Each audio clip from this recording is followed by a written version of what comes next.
인사할 시간도 맞습니다. 여러분의 시간을 낭비해드릴 느리고 쿨한 과학 랩미팅입니다. 반갑습니다, 교수님들. 반갑습니다, 교수님. 자, 그럼 우리 오늘 정재훈 학도님 모시고 이제 방송 진행하는데요. 네. 어떤 교실에서 어떤 연구하고 계신지 먼저 여쭙고 진행을 할까요? 참 제가 스토리가 좀 긴데요. 네네. 지금은 이제 예방의학 교실에서 이제 있고요. 네. 예방의학에서 이제 유치원생으로 있고요. 네. 그다음에 이제 인공지능 빅데이터도 하고 있습니다. 자, 일단 백신에 대해서 제가 짧게 빠르게 설명드리고 우리 유치원생 모시고 직접 설명을 좀 청하도록 하겠습니다. 첫 장 주시죠.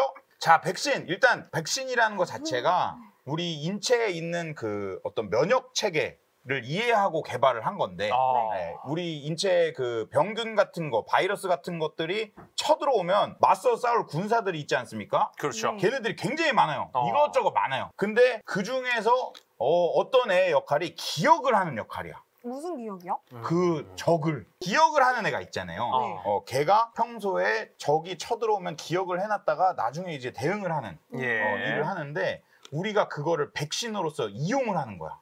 그 체계를 알았죠? 막 이렇게 좀 약하게 만들어가지고 얘를 주입을 시켜 놓는 거죠. 그러다 보면 이렇게 1차적으로 백신을 맞았을 때 좀 오래 걸리기도 하고 이 혈중 항체 농도라고 해가지고 그 군사들이 좀 이렇게 강하지 않게 효과가 이렇게 좀 사실 막 세지 않게 그렇게 되다가 두 번째로 제대로 된 적군이 쳐들어왔을 때 아주 빠르게 그리고 강하게 효율적으로 이제 대응을 할 수 있게끔 이 백신이 어떻게 보면은 미리 그 대응 체계를 하는 거다. 모의고사 보는 격이다.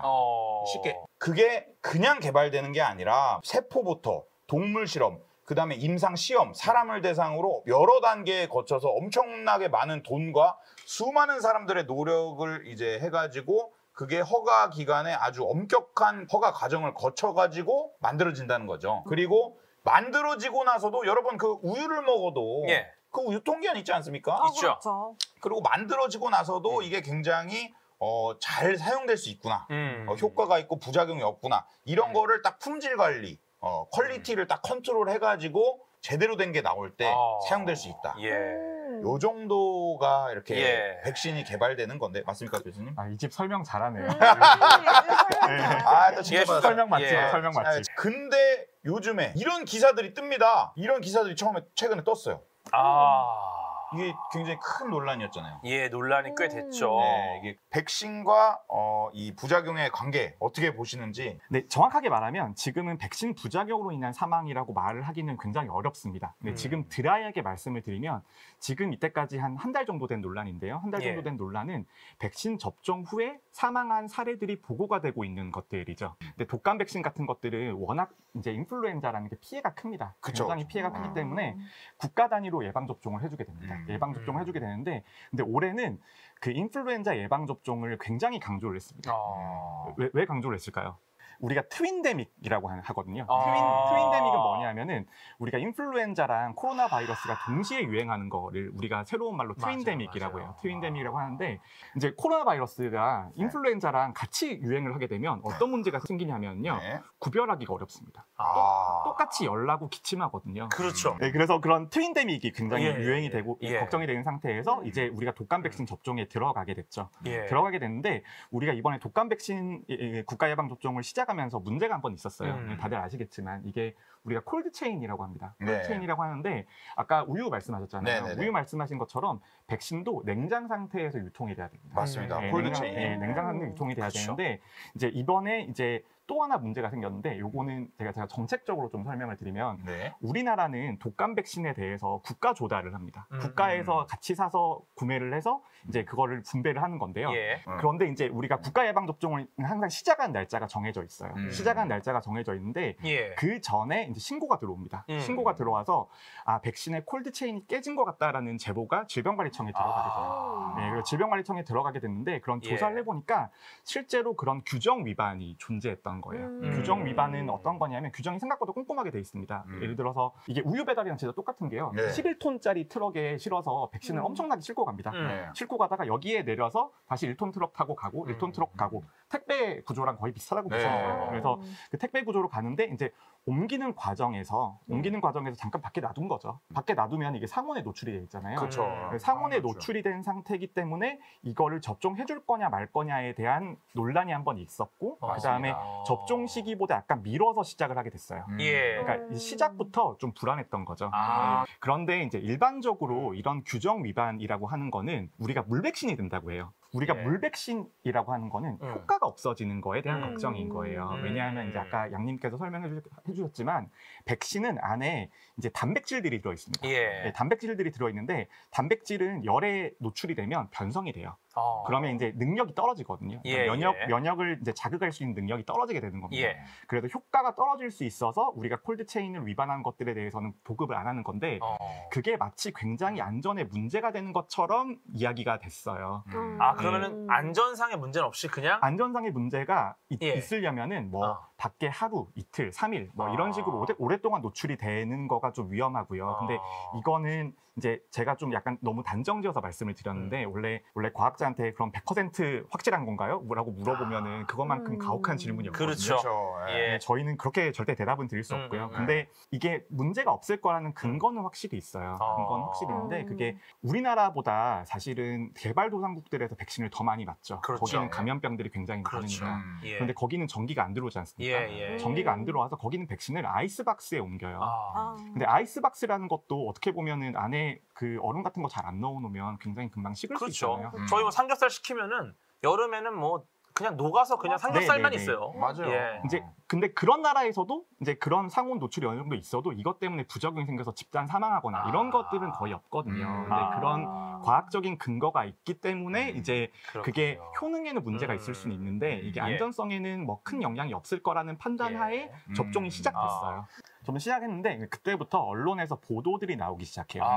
접종하고 나서 사망 사례가 발견이 된다. 그런 식으로 여러 건의 사례가 한번 보도가 됐습니다. 근데 중간에 한번 촉발이 된 게 좀 어린 연령층에 의심되는 사례가 있다라는 보도가 한번 나오면서 그때부터 이제 조금 더 이제 언론들이 조금 더 경쟁적으로 보도를 하기 시작했죠. 그래서 이제 백신 후 사망 사건에 대한 이야기인데 본질적으로 뭐에 대한 이야기냐면 의학에 있어서의 인과관계의 판정을 어떻게 할 거냐에 대한 문제가 들어갑니다. 속담 중에 인과관계에 대한 가장 흔한 속담 중에 하나가 까마귀 날자 배 떨어진다. 오비락. 그 까마귀 때문에 배가 떨어진 것이냐 아니면 까마귀가 우연히 날아갔는데 배가 떨어진 것이냐에 대한 그런 설명을 우리가 과학적으로는 인과관계 그리고 상관이 없으면 우연이라고 표현을 하는 거죠. 네, 근데 그게 애매한 관계면은 우리가 상관관계라고 이야기를 많이 해요. 그렇죠. 네, 상관관계라고 이야기를 하는데 근데 우리가 상관관계와 인과관계는 분명히 다른 이야기입니다. 완전 다른 얘기죠. 네, 완전히 다른 이야기고 인과관계로 인정받기 위해서는 굉장히 많은 기준이 필요하죠. 굉장히 보수적이라는 거죠. 인과관계로 가기에. 굉장히 보수적인 게 이게 한번 이게 인과관계가 있다라는 걸 보여주게 되면 그 뒤에 의학에서는 가지고 오는 파장이 너무 큽니다. 너무 크기 때문에 굉장히 엄격한 기준을 적용을 하는데요. 네, 이런 그래프가 있죠. 그러니까 이게 뭐 과학 우주기술 투자 비용 자살, 그다음에 뭐 아메리카와 나이아 살인, 가장 유명한 사례입니다. 수영장 익사자수와 니콜라스 케이지의 출연자 맞아요. 이런 것들이 상관관계를 보여주는 굉장히 흔한 예시거든요. 근데 이거는 그냥 단순히 상관이 있는 거예요. 재밌죠. 커피를 많이 먹으면 폐암에 걸린다. 커피를 많이 먹으면 폐암에 걸린다라는 그 관찰 결과가 나올 수가 있습니다. 근데 그게 왜 나오는 거냐면요. 커피를 많이 먹으면 담배를 같이 펴요. 커담이잖아요. 그렇죠. 그러면 근데 담배 때문에 폐암이 올라가는 건데 담배를 많이 피는 것과 커피를 많이 먹는 것이 같이 변화를 하기 때문에 담배를 빼놓고 커피랑 폐암만 관련을 시켜놓으면 마치 커피가 폐암을 일으키는 것처럼 보여질 수 있는 그런 것들이 상관관계와 인과관계의 가장 대표적인 예시예요. 이거 되게 좋은 비유. 그런 것들이 이제 우리가 상관관계와 인과관계를 이야기하는 건데요. 그런데 지금 우리가 언론 보도 같은 경우에는 우리가 언론 보도 헤드라인을 보면 접종 후 사망 뭐 이런 식으로 굉장히 축약돼서 나갑니다. 네, 예. 커피 폐암 이렇게 나가는 네, 거죠. 커피 폐암 이렇게 나가는 거기 네. 때문에 이게 헤드라인만 보시는 분들 그런 것들을 보게 되면은 이게 마치 상관관계일 뿐인데 이게 인과관계처럼 사람들이 벌써 제목에서부터 사람들의 인식을 주고 들어가는 거예요. 그렇죠. 대부분 그렇죠. 예, 맞아요. 이제 그런 것들이 근데 한 번 인식이 되면 한 번 인과관계가 있는 것처럼 인식이 되면 그때부터 어떤 문제들이 생기냐면은 예. 편견이 생깁니다. 제일 많이 생기는 이런 편견이 그때부터는 회상 편견이 생기기 시작해요. 회상 편견. 네, 회상 편견은 뭐냐면은 네. 그러니까 의학에서 말하는 사례가 어떤 게 있냐면은 네. 우리가 어떤 엄마가 불행하게 기형아를 낳았어요. 네. 불행하게 기형아를 낳으면 그 엄마 같은 경우에는 굉장히 마음에 죄책감이 있겠죠. 그렇죠. 네. 죄책감이 있어서 내가 임신 때 했던 소소한 일들이 아. 본인한테는 죄책감으로 다가오는 거예요. 아. 내가 그때 차가운 데 자서 그런가? 이걸 먹어서 그런가? 그러니까 그런 식으로 사람들이 관련 없는 것들을 끄집어내서 기억을 하게 됩니다. 근데 그런 회상 편견 같은 것들이 지금에서도 예전 같으면은 이제 접종 후에 사망을 하셨으면은 접종과 사망에 대해서는 상관이 없다고 생각을 하셨기 때문에 그렇죠. 신고가 안 이루어졌을 거예요. 음. 근데 지금 이제 언론에서 계속 보도가 되니까 돌아가신 망인께서 며칠 전에 접종을 하셨는데 이게 원인이 아닌가 하고 다시 제보를 하시거나 신고를 하시게 되는 겁니다. 그러면 그때부터는 이제 이게 회상 편견이나 이 인지된 그 것들이 뭘로 넘어가냐면 오버 리포팅으로 변합니다. 평상시에 우리가 알려지는 것보다 훨씬 더 많이 알려지니까 네. 이게 마치 더 큰 문제처럼 인식이 되는 겁니다. 아. 그래서 이제 우리가 인과관계를 의학에서 판단하는 몇 가지 기준들이 있습니다. 몇 네. 가지 기준인데 그걸 우리가 브래드포드 힐의 크라이테리아, 네. 힐의 인과관계 판단 기준이라는 게 있는데요. 예. 근데 그게 여기 보면은 인과관계가 있다고 말하려면은 성립해야 되는 조건들을 말합니다. 인과관계가 있으려면 가장 먼저 원인이 결과에 선행해야 돼요. 아. 네. 먼저 네. 일어나야 된다. 그게 먼저 그냥 일어나야 된다. 대전제예요. 대전제. 그렇죠, 그렇죠. 그러니까 결과보다 원인이 뒤일 수는 없습니다. 그렇죠. 그래서 모두가 앞이어야 돼요. 그렇죠. 근데 대부분의 사람들은 결과보다 원인이 앞이라는 것만 해도 인과관계가 만족한다고 생각해요. 대부분은. 그러니까 이런 시간성이 있다는 것만 해도 인과관계가 있겠구나라고 생각을 합니다. 시간 순위라 자연스럽다고 받아들이는군요. 그러니까 시간이라는 걸 만족을 해야 되는데 네. 그거 말고도 만족해야 될 요소들이 굉장히 많습니다. 네. 그 중에 또 하나 중요한 게 생물학적 설명 가능성이에요. 예. 생물학적 설명 가능성. 우리가 이거를 기존의 지식으로 설명할 수 있겠냐는 거예요. 그다음에 그렇군요. 또 하나 조건이 그러면 맞은 사람들에서 생기는 위험이 어느 정도로 늘어나는지 강도에 대한 얘기예요. 예. 강도. 네.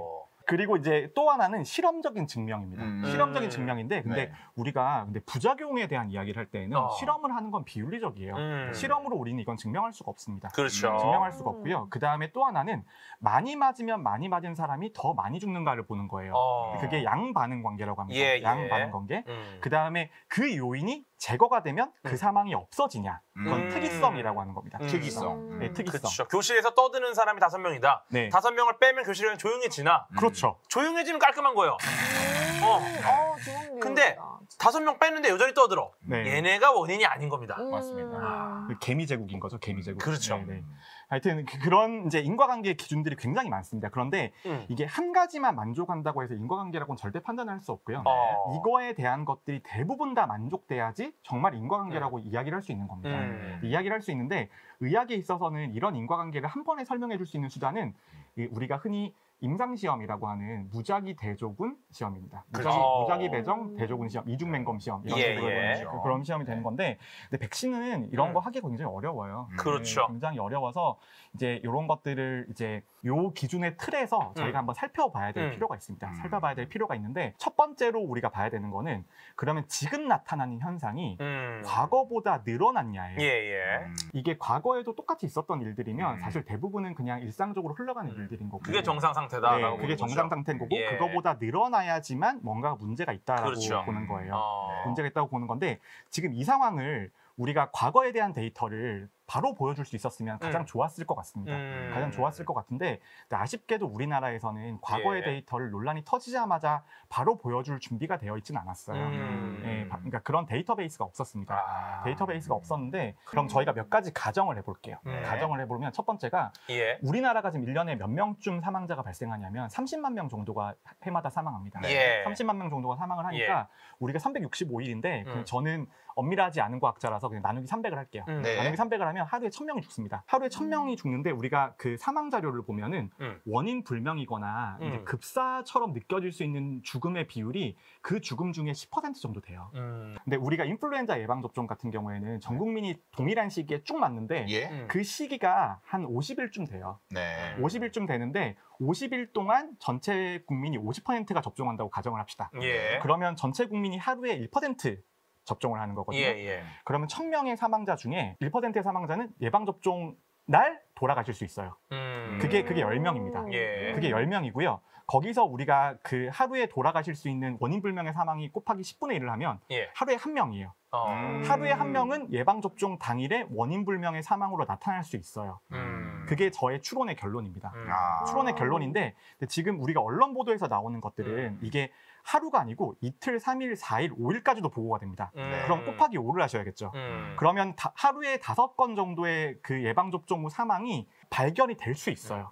이거는 그냥 굉장히 드라이한 확률적인 이야기입니다. 그렇죠. 확률적인 이야기고 통계적인 이야기예요. 예. 근데 이 논란이 터지고 나서 질병관리청에서 이제 자료를 발표하셨어요. 네. 근데 그 값이 제가 말씀드린 게 거의 비슷해요. 어. 거의 비슷해요. 그러면 이제 우리가 가능한 시나리오를 좀 생각해 보자고요. 네. 이제. 그러니까 예. 백신의 부작용이나 이런 걸로 문제가 생겨서 생길 수 있는 그 문제 시나리오를 좀 생각해 볼게요. 예. 첫 번째가 백신 자체가 제조할 때부터 오염이 됐을 가능성이 있어요.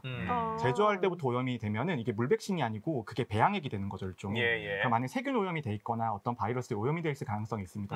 근데 그렇게 되면은 조사 결과에서 특정한 패턴이 나타나야 돼요. 그렇죠. 그 패턴은 뭐냐 하면 동일한 제조회사의 제품이나 아니면 그 제조회사 안에서도 동일한 로트 번호에 따라서 문제가 생겨야 돼요. 지금 조사 결과를 보면 거의 우리나라에서 사용되는 모든 백신에서 동일한 문제가 발견이 되고 그 다음에 로트 번호도 굉장히 달라요. 한 제품도 아니고 그 제품도 뭐 생산한 그 날짜나 뭐 이런 게 다 다를 텐데 다 다르다는 거죠. 네네네. 다 다르죠. 그러면 이게 그 한 회사의 제조에서의 문제가 아니구나라는 거를 저희가 알 수 있어요. 알 수 있고 네. 그다음에 두 번째는 그럼 이건 상온 노출이 있었으니까 네. 유통 과정에서 문제가 생길 수 있죠. 그렇죠. 유통 과정에서 그럴 수 뭔가 있죠. 상할 수 있죠. 네, 상할 수 있는데 예. 그 상하면은 상한 그 유통에 문제가 있으려면 그 유통의 길을 따라서 지역 단위로 발생해야 됩니다. 그러니까 그 냉동 탑차가 다닌, 냉장 탑차가 다닌 그 길을 따라서 사망이 발생을 해야 돼요. 근데 지금은 전국에서 굉장히 일정하게 발견이 그렇죠, 됩니다. 그렇죠. 그러면 유통 라인의 문제가 아니라는 것도 우리가 알 수 있어요. 예. 알 수 있고 네. 마지막에 정말 드물지만 백신 자체가 그냥 문제가 있을 수 있죠. 원천적인 특성. 원천적인 원래 특성이 갖고 있던 예. 거죠. 원천적인 특성이 어. 뭐냐면 외부의 물질이 몸으로 들어오잖아요. 그렇지. 예. 그러니까 면역 반응을 일으킬 수 있습니다. 아나필락시스 같은 거. 쇼크를 예, 막 쇼크 이렇게 같은 그렇죠, 거, 그렇죠. 급성 알러지 같은 것들 네. 그런 것들이 생길 수가 있고요. 그래서 이제 이런 것들이 있어서 그렇게 되면은 우리가 아나필락시스면은 접종 후에 거의 즉시 증상이 나타납니다. 접종하자마자 맞아요. 문제가 생길 수밖에 없어요. 그런데 지금은 이제 즉시 생기는 문제는 거의 없었습니다. 거의 없었고요. 네. 그래서 백신 자체가 가질 수 있는 부작용에 대해서도 우리가 제외할 수가 있어요. 음. 그럼에도 불구하고 백신에 문제가 있을 수 있는 가능성이 있잖아요. 예, 그렇죠. 예, 우리가 뭐 예. 모든 그 요인을 따질 수는 없으니까. 네, 그렇죠. 가능성이 있어요. 가능성이 있어서 우리가 돌아가신 분들에 대해서 부검들을 했습니다. 질병관리청에서. 예. 부검을 했는데요. 부검하는 결과가 대부분은 뇌졸중이나 심근경색 같은 그런 원인들로 인해서 사망하셨다라는 것들이 이제 부검하는 대로 계속 나오고 있습니다. 예. 그래서 그게 이제 거의 마지막 증거에 가깝죠. 네, 마지막 증거에 가깝고요. 그래서 제가 내린 추론의 결론은 뭐냐 하면은 저는 매우 높은 수준의 확률로 백신에는 문제가 없다라고 제가 말씀드릴 수가 있어요. 말씀드릴 수가 있고 굉장히 낮은 가능성이 있긴 하지만 그 낮은 가능성은 그럼 따지고 보면 우리가 그 검출한 게 미칩니다, 이미. 네. 이미 검출할 수 있는 한계에 미치예요. 근데 거기에 대해서는 아직까지 현대의학이나 통계에서 밝혀낼 수 있는 방법이 없습니다. 그렇죠. 근데 그런 것들은 무시할 수 있는 위협이라고 저희들이 이야기를 하거든요. 네, 그렇게 저는 생각을 합니다. 지금 우리가 논란된 것 중에 하나가 근데 제가 로트 번호가 다 다르다고 했잖아요. 로트 번호가 이렇게 뭐냐면 백신들의 제조 번호거든요.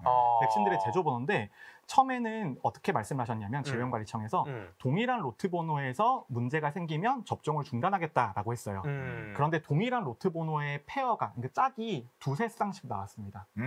두세 쌍씩 나와서 그러면은 그때 동일한 번호 나왔는데 접종 중단하겠다고 하지 않았냐? 근데 거기에 대한 이제 좀 대답을 드리려고 해요. 굉장히 그냥 수학적인 이야기입니다. 수학적인 좋습니다. 이야기. 우리가 생일 문제라는 게 있죠. 동창 모임에서 한 동창이 갑자기 내기를 하자고 합니다. 여기 동창 모임에 30명의 사람이 모였는데 예. 생일이 같은 사람이 있는 경우 베팅을 해야 되는데 어디에 베팅을 하시겠습니까? 저는 없다. 없는 경우.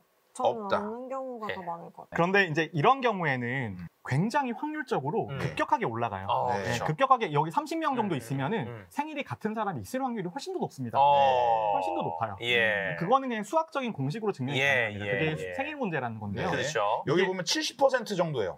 네. 30명 있을 때. 30은 70% 정도. 확 올라가는 또 기점이 있습니다. 네, 근데 이제 예. 좀만 더 넘어가면 거의 그냥 100%에 완전 수렴해버리고. 그렇죠, 그렇죠. 네. 지금 생일 문제 궁금해하시는 분들이 많아서 음. 문제풀이 들어갑니다. 2명의 생일이 같지 않을 확률 365분의 365 여기다가 그 두 번째 사람 365분의 364를 곱하면 99.72%가 되죠. 그거에서 한 명씩 다 이제 곱해 보면은 23명쯤 됐을 때 50%까지 돼버린다. 그러니까 그 이유는 막 급격히 증가한다. 예. 우리나라에서 유통되는 백신의 로트 번호는 총 200개입니다. 생일보다 거의 절반 정도예요. 그런데 이때까지 발견된 사례는 몇 건이냐면은 80건 정도 됩니다. 그럼 80회의 시행을 하면 거기서 매칭되는 짝이 생길 수밖에 없습니다. 수학적으로. 그 정도 되면 확률이 99.9999%쯤 돼요.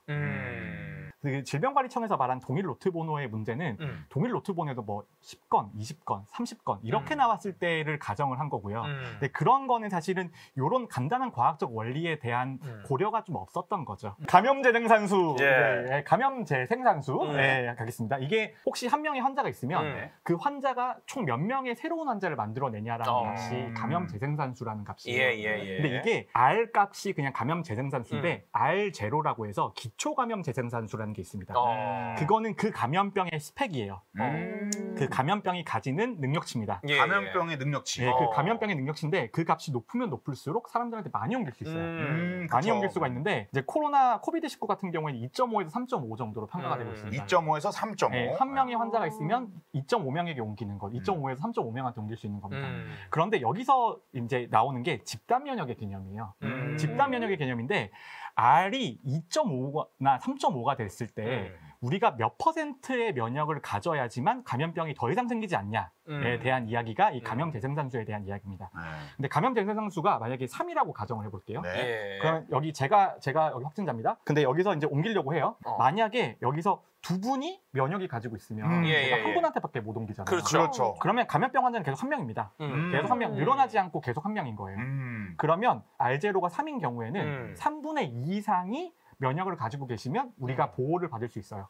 통계적으로 그 감염병은 점점 줄어들 수밖에 없습니다. 수학적으로. 네. R0가 4면 4분의 3 이상, 5면 5분의 4 이상, 6이면 6분의 5 이상.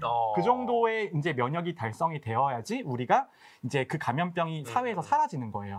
그게 이제 감염 재생산수라는 개념입니다. 근데 여기서 우리가 그러면 감염 재생산수를 우리가 면역을 가져서 줄여야 되잖아요. 줄여야 되는데 줄이는 방법이 두 가지가 있습니다. 백신과 걸리는 거죠. 백신과 걸리는 거 둘 중에 하나입니다. 그래서 우리가 유일하게 기다리고 있는 게 백신인 거예요. 백신. 백신이 안전하고 효과적이라는 거는 굉장히 잘 증명이 되어 있습니다. 거의 수백 년 이상의 역사가 증명을 하고 있고요.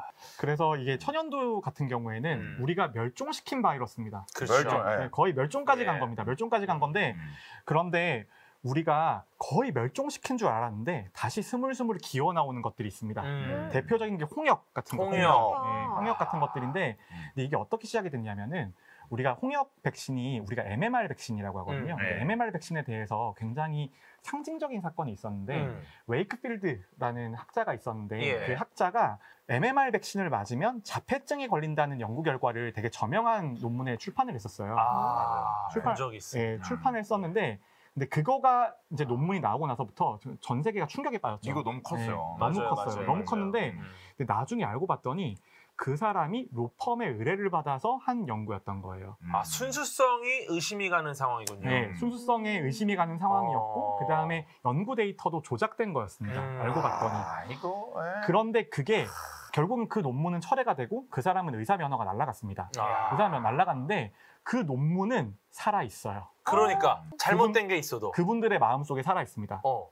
그래서 백신을 반대하는 분들의 마음속에는 중요한 근거로 살아남아 있고 그게 어떻게 보면은 백신 접종을 하지 않으시면요. 그분은 무임승차자예요. 우리 사회에서.